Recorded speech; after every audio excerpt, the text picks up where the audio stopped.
when an alien tried a handbag for the first time. Sif was calm, the streets almost empty, only the flickering lights of a few shops still shining. People were closing doors, pulling curtains, preparing for rest, but above the quiet roofs, something strange appeared, a glow, moving slowly across the sky. At first, it looked like a shooting star, but it did not fall. It hovered brighter and brighter. Dogs barked, cats ran, and people came out to see what was happening. The glow grew larger until finally descended toward the empty street near the market. The ground shook lightly, dust rising as a silver craft landed silently. No fire, no explosion, just a smooth hum in the air. A crowd gathered at a distance, whispering in fear. Is this an invasion? Are we under attack? Then a door opened in the craft, and a tall figure zapped out. The alien was slim, his skin pale like moonlight, his eyes glowing faint blue. He looked round with curiosity, tilting his head, breathing slowly. People held their breath, hiding behind cars and wolves. The alien did not carry a weapon, did not roar, did not attack. Instead, he walked slowly toward the street, touching the lamppost as if to study its glow. The silence was heavy, broken only by his slow steps. In the hum of his ship, he bent down, picked up a flower from a crack in the pavement, turning it carefully in his hand. It was clear he was not a warrior. He was a traveler, exploring everything like a child. Still, the fear in the people was strong, because no one knew what he wanted. Then, something unexpected happened. From a nearby shop, a woman rushed out holding bags of goods. She saw the alien, froze in fear, then dropped one of her bags. She ran away quickly, leaving behind what she had dropped. It was not a weapon, not food, not treasure. It was a simple handbag. The alien tilted his head, walking toward the handbag lying on the ground. He bent down, picked it up with both hands, and studied it carefully. To him, it looked like some kind of human device, strange in shape and design. The people watched in silence as he turned it over, pressing its sides, pulling its straps. Finally, he found the zipper, pulled it quickly, and jumped back when it made a sound. From the handbag, small items spilled out, lipstick, keys, coins rolling on the street. The alien stepped back, startled by the sudden noise, then slowly bent forward again. He picked up the keys, shook them, listening to the sound, then dropped them back. He picked up the lipstick, twisted it the wrong way, and a red line smeared across his pale hand. The children hiding nearby giggled quietly, their fear mixing with laughter. The alien paused, then lifted the empty handbag, tilting it this way and that. He placed it on his shoulder, copying the way he had seen humans carry things. He straightened himself, walking down the street proudly with the handbag swinging at his side. The scene was so strange that even the soldiers arriving in trucks stopped in shock. They had expected a fight, a monster, a threat, but instead they saw an alien wearing a pink handbag. The crowd gasped, some laughed nervously, some whispered, "What is he doing?" The alien turned toward the sound of laughter, his glowing eyes blinking. Then he opened his mouth and released a broken sound, trying to copy what he heard. It was not perfect, but it was close to human laughter.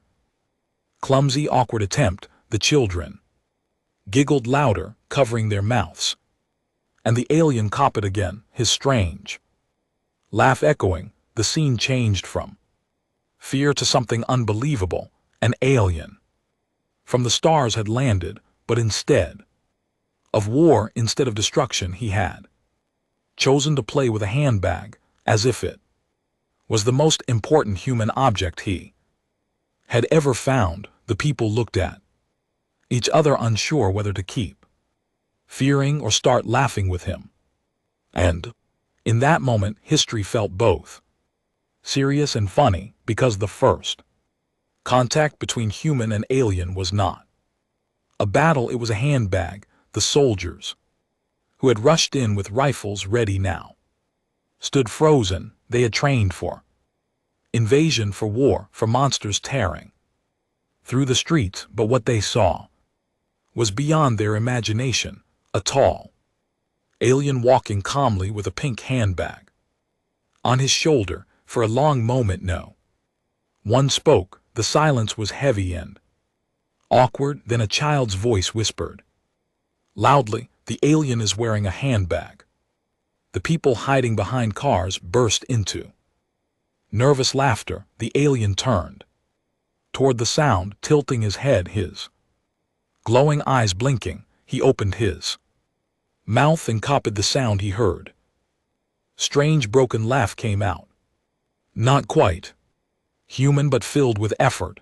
The children giggled louder, covering their mouths, and the alien copied again. His voice echoed in the street, turning fear into something unexpected. The soldiers looked at each other, confused, unsure whether to aim their rifles or left to. One of them muttered, "We can't shoot him, he's carrying a purse." The crowd chuckled louder, the tension cracking like glass. For the first time that night, people were not only afraid, they were entertained. The alien stopped walking, lifted the handbag off his shoulder and held it out. He studied the straps, the zipper, and the shiny button on the front. He pressed it, twisted it, shook it, trying to understand. Finally, he placed it on his head like a helmet, standing proud. The crowd roared with laughter, the sound echoing through the empty market. But one child was braver than the rest. Young girl stepped out from the crowd. Holding her mother's hand, she slowly walked toward the alien, her eyes wide with wonder. Her mother tried to pull her back, whispering, "Stay here," but the girl refused. The alien bent down, holding the handbag in both hands. The girl pointed at it and said clearly, "Handbag." The alien blinked, repeated slowly, "Handbag." The crowd gasped. He had copied another human word. The girl giggled, opened the bag, and showed him how to put the things back inside. She placed the lipstick, the keys, the coins, all carefully in their place. Alien watched every move with deep focus, then tried it himself. His hands were clumsy, but he managed to copy her actions. The crowd clapped, laughing and cheering at the sight. The alien lifted the handbag proudly, then pointed at himself. He said, "Friend," his voice awkward but clear. The people fell silent, then erupted into cheers. Even the soldiers lowered their rifles completely, their fear fading into respect. The officials who had arrived earlier stepped forward, whispering into radios. They still wanted to take the alien away, still called him a danger. But the crowd shouted back, "He is not dangerous, he is learning." The people had already made their choice. They would protect him. The alien looked at the girl, then at the crowd. He lifted the handbag high, then held it out to the girl as a gift, but the girl shook her head, smiling, pushing it back to him. She whispered, "It's yours now," her eyes shining with kindness. Alien tilted his head, confused, but then slowly nodded. He placed the handbag on his shoulder again, standing tall and proud. The people laughed, clapped, and cheered. This alien was no enemy, he was becoming one of them. The crystal he had shown earlier glowed faintly again. The hologram rose into the air showing Earth and another shining planet, a glowing bridge of light connected the two, pulsing like a heartbeat. The crowd gasped, realizing what it meant, two worlds united. Alien touched his chest, then pointed at the people. He opened his mouth and said, slowly to Jur. The girl repeated happily, together, and the crowd joined her. The word echoed through the night, louder than guns, stronger than fear. The soldiers lowered their eyes, ashamed of their weapons. The officials stepped back, realizing they could not fight against this moment. The people had chosen friendship, laughter, and connection, and nothing could break that choice now. The alien bent down again, holding the girl close in front of everyone. He wrapped his long arms around her gently. It was not a handshake, not a treaty, but something greater. It was the first hug between human and alien. The people gasped then. Tears filled their eyes. The soldiers stood quietly, their hearts moved by what they saw. The alien whispered a word softly, broken but clear, home. The crowd froze, then erupted in cheers, claps, and shouts of joy. The girl hugged him tighter, whispering, friend. The alien laughed again, that strange, clumsy laugh, but this time the crowd laughed with him. For the first time in history, humans and an alien were laughing together, and the thing that had started it all was not a weapon, not a crown, not a throne. It was a simple handbag. The night sky above sparkled with stars, the ship behind him glowing faintly, but in the hearts of the people, something brighter was shining. This was not a fairy tale, not a princess story. This was something far greater, the story of laughter, kindness, and connection.